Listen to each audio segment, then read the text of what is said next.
শয়তান এবার আল্লাহ তাআলার এই নির্দেশ অমান্য করার যুক্তি আল্লাহ তাআলার সামনে পেশ করে বলতেছে, খলাকতানি মিন নার, সিজদা না করার কারণ হইল আনা খায়রুম মিন, আমি তার চাইতে ভালো, এই জন্য আমি তাকে সিজদা করি নাই।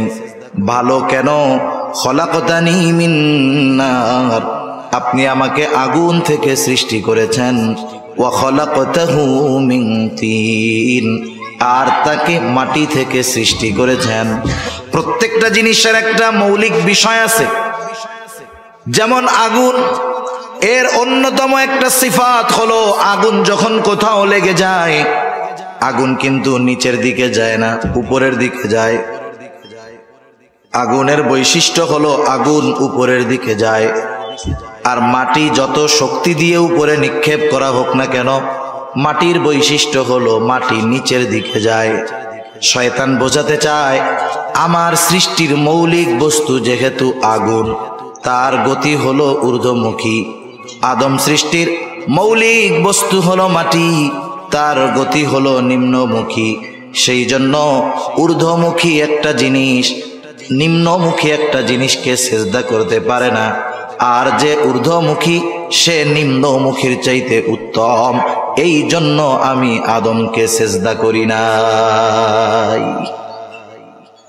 মূল কথা হলো আল্লাহ তাআলার নির্দেশ, আদেশ, ফরমান আসার পর কোন যুক্তির পেছনে দৌড়ানো, এটা কোন মুমিনের জন্য শোভনীয় হতে পারে। মুমিন যখন দেখবে এখানে আল্লাহ তাআলার সুস্পষ্ট নির্দেশ আছে, হয়তো করার নির্দেশ নয়তো বর্জনের নির্দেশ, কেন আল্লাহ তাআলা করলেন এই কেনর পেছনে না পড়ে নির্দেশ করেছেন আল্লাহ। বিনা যুক্তিতে যে এই আদেশ মেনে নিবে সে তো কামিয়াব। আর যে কারণ খুঁজতে যাবে, কারণ খুঁজতে গিয়ে যদি কারণ বের করতে না পারে, আল্লাহ না করুন শয়তানের ধোকায় পড়ে ঈমানহীন হয়ে যাওয়ার আশঙ্কা আছে। আমাদের দেশে মুসলিম ঘর থেকে নাস্তিক হয়, ও নাস্তিক হয়ে জন্ম নেয় না। মুসলিম ঘর থেকে নাস্তিক হয় কেন? ও একটু পড়াশোনা করে, পড়াশোনা করে সব বিষয়ের পেছনে যুক্তি খুঁজতে থাকে, বলে যা দেখি না তা বিশ্বাস করি না। এই একটা সূত্রকে মূলনীতি মেনে যখন সে গবেষণা করতে যায়, দেখা যায় কোরআন হাদিসের বর্ণনার অনেক কিছু আছে সে দেখে না। সে দেখে না তাই মানে না, আর মানে না তাই ঈমানদারও আর থাকে না। ঠিক কিনা বলেন? এজন্য আল্লাহ তাআলার পক্ষ থেকে যখন কোনো নির্দেশ, আদেশ আসবে, নির্দ্বিধায় সেটা মেনে নিতে হবে আমাদের। শয়তান তাই বলতেছে, খলাকতানি মিন নার ওয়া খলাকতাহু মিন তিন, আপনি আমাকে বানিয়েছেন আগুন দিয়া, আদমকে বানিয়েছেন মাটি দিয়ে, তাই আমি তার চাইতে ভালো, তাই তাকে সিজদা করি নাই। আল্লাহ তাআলার আদেশ ইবলিস মানে নাই। আল্লাহ তাআলা বললেন, ক্বালা ফাখরুজ মিনহা ফাইন্নাকা রাজিম ওয়া ইন্না আলাইকা লা'নাতি ইলা ইয়াউমিদ্দিন। আল্লাহ তাআলা বললেন, তুই বের হয়ে যা, তুই অভিশপ্ত, বের হয়ে যা। ওয়া ইন্না আলাইকা লা'নাতি ইলা ইয়াউমিদ্দিন। আল্লাহ তাআলা বললেন, তোর উপরে আমার লানত একেবারে কিয়ামতের দিবস পর্যন্ত, তোর উপরে আমার লানত। এইবার ইবলিস অহংকারের কারণে কিন্তু সে সিজদা করে নাই। আদম আলাইহিস সালামকে সিজদা না করার যেই কারণগুলোর মধ্যে অন্যতম একটা কারণ হলো ইস্তাকবারা, সে অহংকার করেছে, তাকাব্বুরি করেছে। সেই জন্য সমাজে কোনো পাপী যদি অহংকারী হয়, ওই পাপীর পাপ থেকে ফিরে আসাটা তার জন্য কঠিন হয়ে যায়। সমাজে কিছু পাপী আছে না বুঝা পাপ করে, আর কিছু পাপী আছে সাথে অহংকারও করে। দুইজনের মধ্যে তফাৎ আছে। মনে করেন জুমার দিনে আসছে মসজিদে, ইমাম সাহেব আলোচনা করতেছে। পাপী যদি সাধারণ পাপী হয়, ও যখন জানবে যে আমার এই পাপের ক্ষতি হলো এইটা, এই পাপের কারণে আমার দুনিয়া আখিরাত বরবাদ হবে, ও ওই পাপ না ছাড়লেও কমপক্ষে নিজের মধ্যে একটা চিন্তা আসবে যে এই গুনাহটা ছাড়ার দরকার। কিন্তু পাপী যদি অহংকারী হয়, তাহলে ইমাম সাহেবের এই বক্তব্য তার চিন্তার খোরাক হবে না, বরং এমনও হতে পারে ইমাম সাহেবের এই বক্তব্য তার অহংকারের কারণে ইমাম সাহেবের বিপদের কারণ হতে পারে। ঠিক কিনা বলেন? মাঝে মধ্যে দেখেন না, অনেক জায়গায় ইমাম সাহেব মাদকের বিরুদ্ধে বয়ান দিছে, এখন ওই এলাকার বড় মাদক ব্যবসায়ী হইল ওই এলাকার বড় লিডার, দিমাগ নিয়ে অহংকার নিয়ে চলে, সে এই বয়ানে পরিবর্তন কোথায়, বরং উল্টা ইমামের উপরে আবার হামলা করে। হয় কি হয় না? হয়। সুদখোরের বিরুদ্ধে ইমাম সাহেব বলছে, সুদখোর এত জঘন্য এক পাপ সুদ, এই সুদ ছাড়া তো বহু দূরের কথা, সুদের কথা কেন বললো? আমরা খাই। অহংকার করে ইমামের উপরে আক্রমণ করে, এমন ঘটনা কম বেশি আমাদের দেশে ঘটে কি ঘটে না? ঘটে। আল্লাহ তাআলা যখন বললেন তুই বের হয়ে যা, শয়তান তখন অনুতপ্ত হয় নাই, আল্লাহ তাআলার কাছে ক্ষমা চায় নাই, বরং অহংকারের কারণে সে ক্ষমা আল্লাহ তাআলার কাছে চায় নাই, বরং উল্টা সে আল্লাহ তাআলার কাছে আরজি পেশ করতেছে, ক্বালা রাব্বি ফাআনযিরনি ইলা ইয়াউমি ইউবআসুন قال فإنك من المنظرين إلى يوم الوقت المعلوم।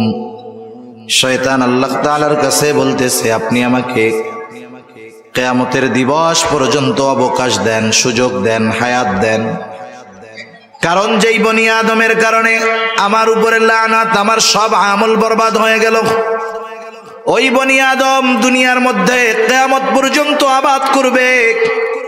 বনি আদম মানুষের আদি পিতা আদমের সাথে যেহেতু আমার দুশ্মনী, এ দুশ্মনী আদম পর্যন্ত শেষ নয়, আদমের বংশধর যেহেতু কিয়ামত পর্যন্ত দুনিয়ায় থাকবে। আয় আল্লাহ রব্বি আনযিরনি ইলা ইয়াউমি ইউবআসুন, আপনি আমাকেও পুনরুত্থান দিবস পর্যন্ত অবকাশ দিয়ে দেন। ওরা যতদিন থাকবে দুনিয়ায় আমিও থাকতে চাই, এ দুশ্মনী চলবে। এ দুশ্মনী ওর বাবার সাথে শুধু তা নয়, কিয়ামত পর্যন্ত এই আদমের বংশধর দুনিয়ায় থাকবে, সকলের সাথেই আমার দুশ্মনী। এই দুশ্মনী যে আছে শয়তানের সাথে, স্মরণ করিয়েছেন কে? কথা বলেন না কেন? কে? আরো জোরে বলেন কে? আল্লাহর নাম বলতে কষ্ট হয় মনে হয়, ওই কোনার মানুষগুলোর একটু কষ্ট কষ্ট লাগে। আপনি বলেন তো, আপনি যদি জোরে আল্লাহর নাম বইলে এখন মইরা যান, মুফতি সাহেব আছে, জিজ্ঞাসা করেন আপনার মতো সৌভাগ্য আর কেউ নাই। আল্লাহর নাম যদি জবানে শেষ কথা হয় আর জোরে কইতে গিয়া যদি মইরা যান, আপনার চাইতে সৌভাগ্যবান আর কে আছে? তাহলে আপনাকে খুসা দিয়াও আল্লাহর নাম বাইর করা যায় না, তাহলে মরার সময় কালিমা কেমনে বাইর হইব? এটা একটু চিন্তা করেন। শয়তানের সাথে আমাদের দুশ্মনী, এ খবর জানাইছেন কে? মাশাআল্লাহ, মোটামুটি হইছে। আল্লাহ তাআলা সে কথা জানায় দেন, ইবলিস আল্লাহ তাআলার কাছ থেকে পুনরুত্থান দিবস পর্যন্ত অবকাশ চেয়ে নিয়েছে, হায়াত চেয়ে নিয়েছে। আল্লাহ তাআলাও বললেন যে যাও, তোমাকে নির্দিষ্ট মেয়াদ পর্যন্ত অবকাশ দেওয়া হলো, ইলা ইয়াউমিল ওয়াক্তিল মা'লুম। শয়তান যখন তার এই দাবিটা আল্লাহ তাআলার কাছ থেকে ফাঁস করায় নিয়েছে, এবার আমাদের ব্যাপারে শয়তান আল্লাহ তাআলার সামনে কি বলে শুনে নেন।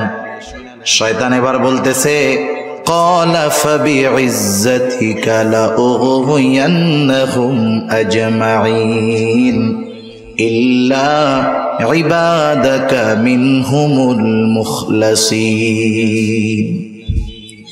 শয়তান কেমন যেন বলতেছে, রব আল্লাহ, যেহেতু আপনি আমাকে একেবারে কিয়ামত পর্যন্ত অবকাশ দিলেন, সুযোগ দিলেন, আমি তো বনি আদমের মধ্যে থাকতে পারবো, আমি তাদেরকে ধোঁকা দিব। আপনার ইজ্জতের কসম রব, আপনার ইজ্জতের কসম, সবগুলোকে আমি পথভ্রষ্ট করে ফেলবো, জাহান্নামী বানায় ফেলবো। ইল্লা ইবাদাকা মিনহুমুল মুখলাসিন, তবে আপনার একনিষ্ঠ বান্দাগুলো ছাড়া, আল্লাহ তাআলাও জানায় দিলেন, আমি আমার বান্দাদেরকে তোর ব্যাপারে সতর্ক করব, সব কথা জানায় দিব। এরপরেও যারা আমার কথাগুলো জানবার পরে তোর দলভুক্ত হবে, শুনানে লাআমলাআন্না জাহান্নামা মিনকা ওয়া মিম্মান তাবিআকা মিনহুম আজমাইন। আমি তো আমার বান্দাদের সতর্ক কইরা দিব তোর ব্যাপারে, এরপরেও যারা তোর দলভুক্ত হবে, শুনানে তুই আর তোর অনুসারীদেরকে দিয়া আমি আমার জাহান্নামকে পরিপূর্ণ করব। সেজন্য আল্লাহ তাআলা শয়তানের সাথে আমাদের সম্পর্কের কথা বারবার স্মরণ করায় দেন। শুধু তাই না, কথার কথা মনে করেন আপনি একজন নেতার পেছনে দৌড়াবেন। এখন নেতা আপনাদের সামনে নিয়ে বক্তব্য দিল, শোনো তোমরা আমাকে নেতা মানছো ভালো কথা, কিন্তু তোমরা যদি কোনো বিপদে পড়ো আমি কিন্তু তোমাদের সাথে নাই। বলেন তো, এই রকম বক্তব্য যদি কোনো নেতা দেয়, এই বক্তব্যের পরে তার সামনে মাইকের স্পিকার আর ডান পাশে মাইকওয়ালা ছাড়া আর কেউ থাকবে নাকি? বলবে যে তোমার জন্য আমরা ময়দানে নামবো, বিপদে পড়লে তুমি সাথে নাই, তাইলে তোমার মতো নেতা আমাদের দরকার নাই। দুনিয়াতে যারা শয়তানকে নেতা মানবে, শয়তানের নেতৃত্ব মেনে নিবে, কিয়ামতের দিন কঠিন মুসিবতের সময়, সবচাইতে বড় মুসিবতের সময় কিন্তু তাদের নেতা তাদের সাথে থাকবে না। শয়তান সেই দিন তার অনুসারীদের সাথে কেমন আচরণ করবে, দয়াময় মালিক আল্লাহ রব্বুল আলামিন সেই দিন শয়তান তার অনুসারীদের সামনে কি কথা বলবে, কি বক্তব্য দিবে, সেই বক্তব্যটাও আল্লাহ তাআলা আমাদের জানায় দিয়েছে।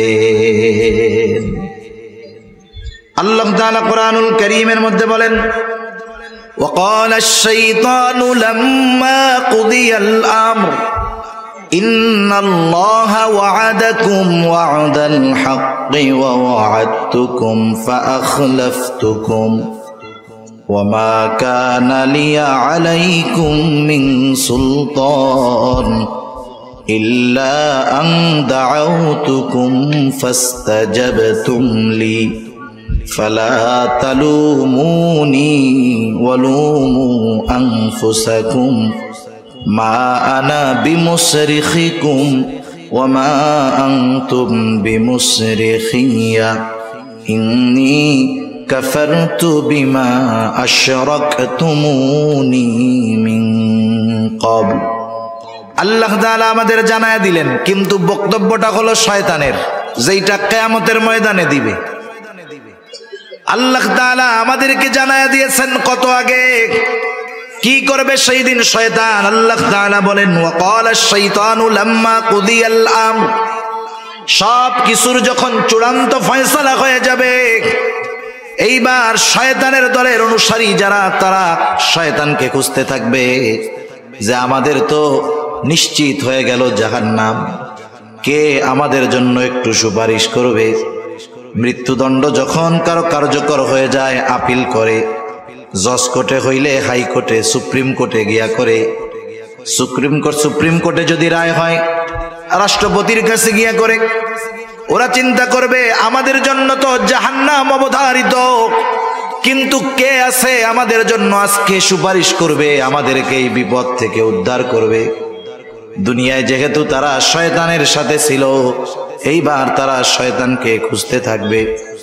তাফসীরের মধ্যে আসছে, দূরে তাকায় দেখবে ওই যে শয়তানকে দেখা যায়, এইবার সকলে মিলে শয়তানের দিকে দৌড় শুরু করবে।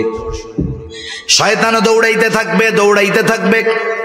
কিছু দূর যাবার পর শয়তান তাদের দিকে ঘুরে ফিরে দাঁড়ায় যাবে, দৌড়ানো মানুষগুলো দাঁড়ায় যাবে, চিন্তা করবে এইবার বুঝি শয়তান আমাদেরকে কোনো আশার বাণী শোনাবে, যাতে করে আমরা এই বিপদ থেকে বাঁচতে পারবো।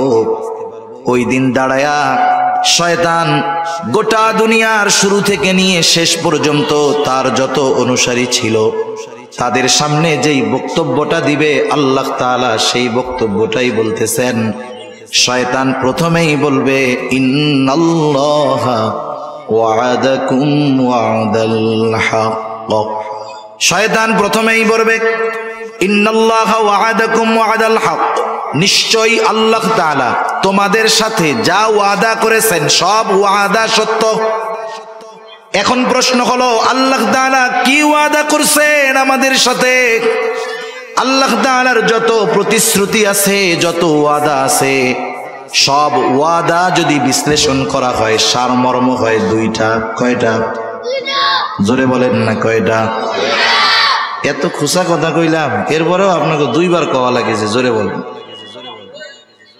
জোরে বলেন, বলা রাখবে কেন? জিজ্ঞাসা করছি যেটা, নতুন কিছু জিজ্ঞাসা করছি? আগেই বলছি যে আল্লাহ তাআলা যত ওয়াদা দিয়েছেন সব ওয়াদার সারমর্ম দুইটা। এরপরে জিজ্ঞাসা করছি কয়টা? আগে হলো উত্তর বইলা দিছি, এরপরে জিজ্ঞাসা করছি। এরপরেও আপনারা মুখে কুলুপাইটা বসে থাকেন, নাকি কথা বলবেন না নিয়ত করছেন?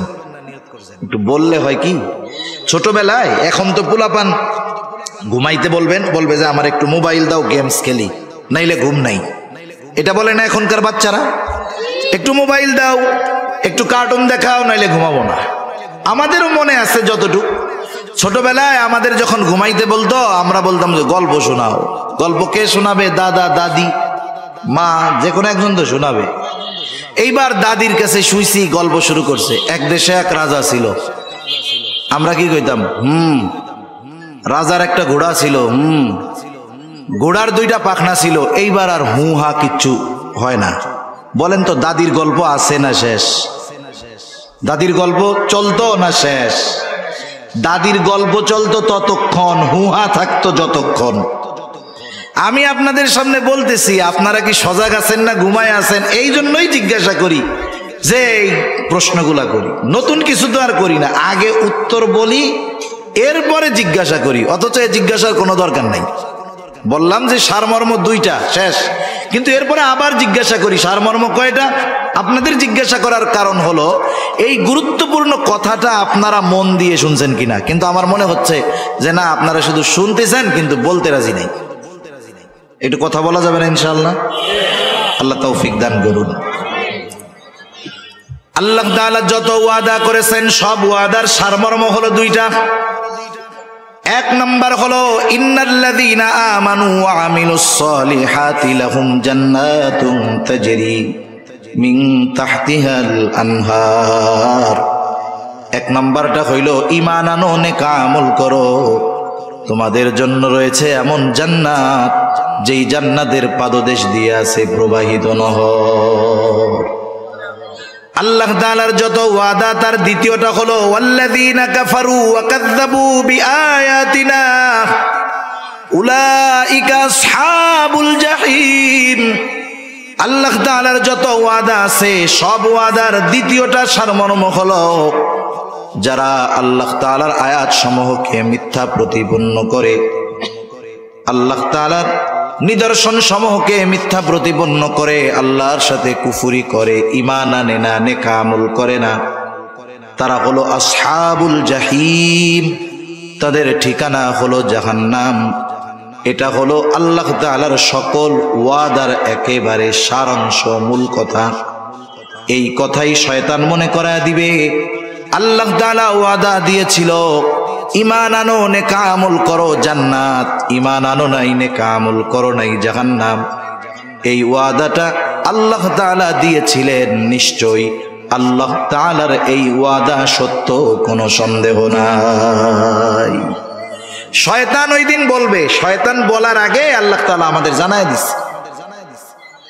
এইবার শয়তান নিজের প্রতিশ্রুতির ব্যাপারে বলবে। শয়তানও কিন্তু মানুষের দুনিয়ায় প্রতিশ্রুতি দেয়। শয়তান অনেক সময় আমাদের অন্তরের মধ্যে বিভিন্ন কথা ডাইলা দেয়। এইরকম তো আর মানুষের মতো ওয়াজ মাহফিল কইরা শয়তান তার কথাগুলো কইতে পারে না। কিছু মানুষরে দিয়া করায় ঠিক। মাঝে মধ্যে দেখবেন অনেকে নিজে নিজে চিন্তা করে, বা নামাজের কথা বললে, দাড়ির কথা বললে, গুনার থেকে বাঁচার কথা বললে, হুজুর এখন মাত্র বয়স 22 বছর, আর একটু বুড়া টুড়া হই, এরপরে দাড়ি টাড়ি রাখবে না। নামাজের কথা বললে এই তো শুরু করে দিব না কালকে থেকে। হজের কথা বললে বলে এখন তো জুয়ান আছি, টাকা পয়সা আছে, তাতে কি, বুড়া কালে হজ করবো আর ঘর থেকে বাইরে মুমা, তখন ভালো হয়ে যাবো না। এইরকম কিছু বিষয়, কথা, চিন্তা আমাদের অন্তরে ডাইলা দেয় শয়তান। বলে টেনশন করিস না, হায়াত তো বহুত বাকি, পরে ভালো হয়ে যায়, এখন একটু চুরিচারি কর, দুর্নীতি কর, অন্যেরটা মাইরা খা, বুড়াকালে হজ কইরা একেবারে সদ্য ভূমিষ্ঠ শিশুর ন্যায় নিষ্পাপ হইয়া ঘরে বসে থাকবি। এই ধরনের ধোঁকা, এই ধরনের ওয়াদা মানুষের অন্তরে শয়তান ঢেলা দেয়। এবার শয়তান তার প্রতিশ্রুতি ওয়াদার ব্যাপারে বলবে, ওয়াওয়া'আদতুকুম ফাআখলাফতুকুম, আমি তোমাদেরকে বাঁচানোর যেই প্রতিশ্রুতি দিতাম, তোমাদের সাথে যেই প্রতিশ্রুতি দিয়েছিলাম, ফাআখলাফতুকুম, আমি সেই প্রতিশ্রুতি ভঙ্গ করলাম। এইবার শয়তান তার অনুসারীদেরকে হাসরের ময়দানে তিরস্কার করবে, তিরস্কার করে বলবে, শয়তান বলবে, ইন্নাল্লাহা ওয়া'আদাকুম ওয়া'দাল হক ওয়া ওয়া'আদতুকুম ফাআখলাফতুকুম ওয়া মা কানা লিয়া আলাইকুম মিন সুলতান। শুনা নাও, আমি তোমাদের সাথে যেই প্রতিশ্রুতি দিয়েছিলাম সেটা ভঙ্গ করলাম, আর এটাও শুনা নাও, ওয়া মা কানা লিয়া আলাইকুম মিন সুলতান, তোমাদের উপরে আমার কোনো আধিপত্য ছিল না, ক্ষমতা ছিল না, পাওয়ার ছিল না, তোমাদের উপরে আমার কোনো অধিকার নাই, কোনো ক্ষমতা নাই। কেন নাই? শয়তান কি আমাকে বানাইছে? আমাদের বানাইছে কে? আরো জোরে, কে? আল্লাহ হলে আমাদের, আল্লাহ হলেন আমাদের খালিক, আল্লাহ আমাদের রব, আল্লাহ আমাদের রাজ্জাক, আল্লাহ আমাদের মালিক। যিনি বানিয়েছেন, সমস্ত অধিকার ক্ষমতা আমাদের উপরে তার, ঠিক কিনা বলেন? যিনি রিজিক দেন, ক্ষমতা হলো তার। এই জন্য মাঝে মধ্যে দেখবেন অপরিচিত বা দূরের কোনো মানুষ যদি কোনো বিষয়ের আদেশ করে, অধিকার খাটাইতে চায়, তখন ছেলেটা জবাব দেয়, তুমি আমাকে এই কাজ করতে বলতেছো, তুমি কি আমার আব্বু লাগো নাকি? কেন বলে? তার মানে তুমি যেই কথাটা বলছো, যেই অধিকার আমার উপরে প্রয়োগ করতেছো, এটা প্রয়োগ করার ক্ষমতা আমার বাপ রাখে, তুমি না। শয়তানও সেই দিন মনে করায় দিবে, যেহেতু আমি তোমাদের খালিক না, মালিক না, রাজ্জাক না, রব না, সুতরাং আমার তোমাদের উপরে কোনো অধিকার ছিল না, কিন্তু একটা জিনিস আমি করতাম, ইল্লা আন দাআউতুকুম ফাস্তাজাবতুম লি, আমি শুধু তোমাদেরকে আমার দিকে ডাকতাম, আর তোমরা সব কিছু বাদ দিয়ে আমার ডাকে সাড়া দিয়ে আমার দিকে ছুটে আসতা। কিছুই দেই নাই তোমাদের, কিন্তু আমি ডাক দিলে তোমাকে আর সহ্য হইতো না। যেমন মনে করেন একটা ছোট বাচ্চা, তার বয়স 13-14 বছর, 14-15 বছরের ছেলে বিকাল বেলায় মাঠে কি করে? ফুটবল খেলে, ক্রিকেট খেলে, তাই না? একদিন ওর বাবা বলতেছে যে, শোনো, আজকে আসরের পরে আমার সাথে তুমি বাসায় এই কাজটা করবা। ছেলেটা এবার আব্বার সাথে বাসায় কাজ শুরু করছে। বলেন তো, ছেলেকে দিয়ে কাজ করানোর অধিকার বাবার আছে না নাই? এইবার ছেলেটা বাবার সাথে কাজ করতেছে। রাস্তার পাশেই বাড়ি, বন্ধুরা ব্যাট বল নিয়ে মাঠে খেলতে যাইতেছে। যাওয়ার সময় নিচের থেকে, বাড়ির পাশে রাস্তা থেকে ডাক দিছে, রাস্তার সাথে বাড়ি, আব্দুর রহিম, আমরা ব্যাট বল নিয়ে মাঠে গেলাম। এবার আমার একটু বলেন তো, ওই যে ছেলেটা বাবার সাথে কাজ করতেছে, যেই বন্ধুরা তাকে ডাক দিল, বন্ধুরা তাকে 2-4 দিনের ওষুধ কিনে দিছে? কোনোদিন পোশাক কিনে দিছে? দিছে কে? বাপ। কাজ করতেছে কার সাথে? বাবার কাছে, সাথে।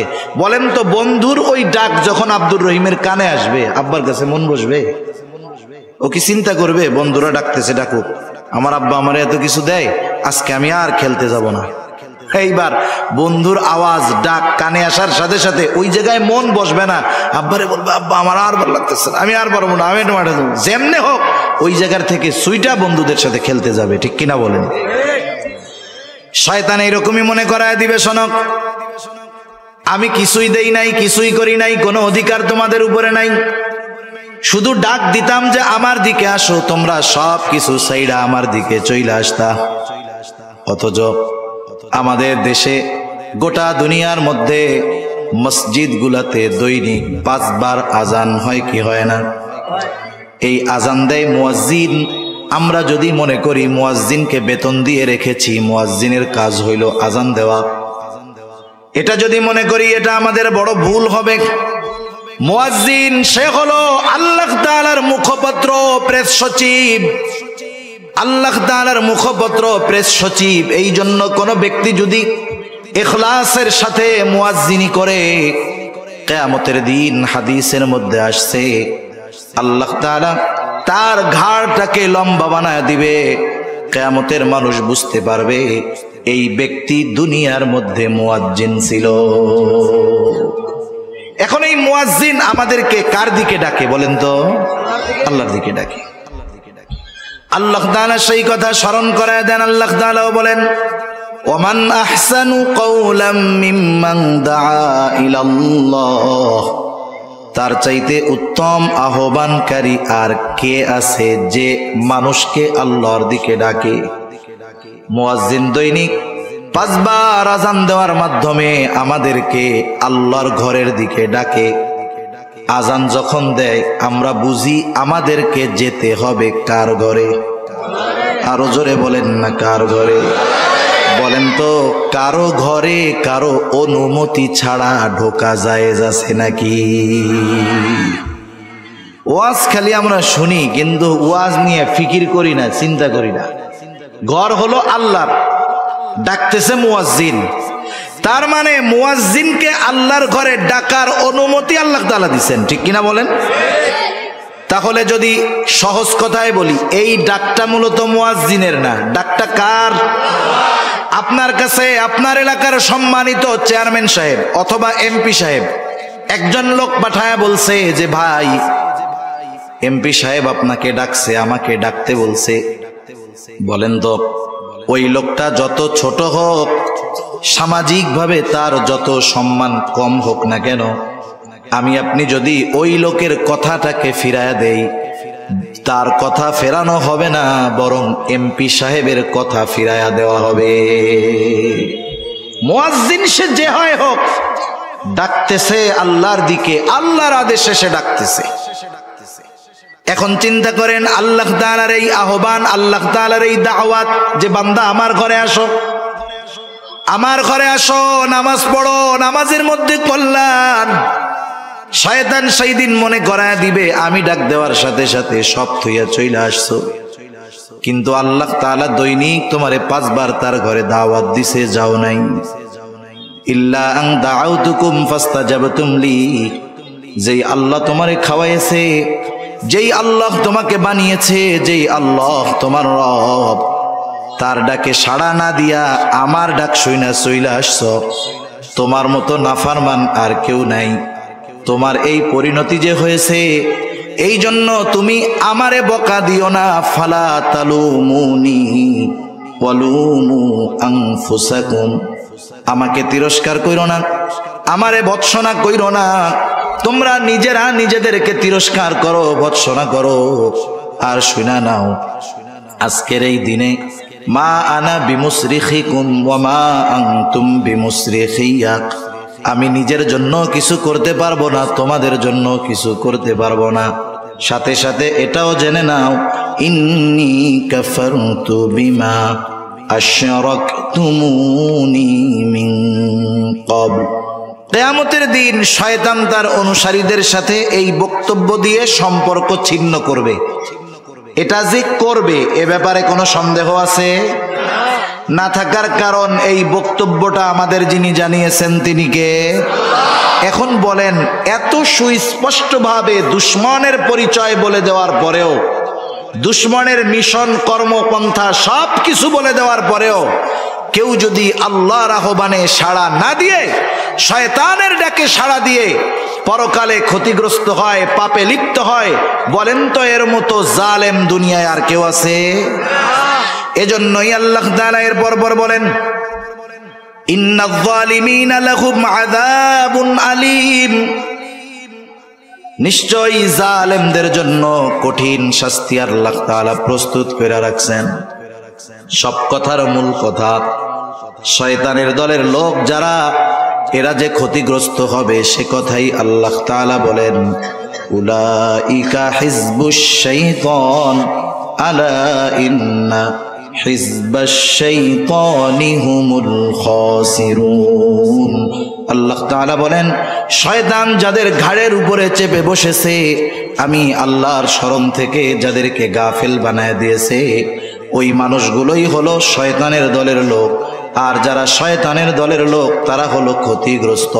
ক্ষতিগ্রস্ত যখন আল্লাহ তাআলা বলেন এর দ্বারা জানমালের ক্ষতি হবে, বিষয়টা এমন নয়, বরং সে ক্ষতিগ্রস্ত হবে কেমনে?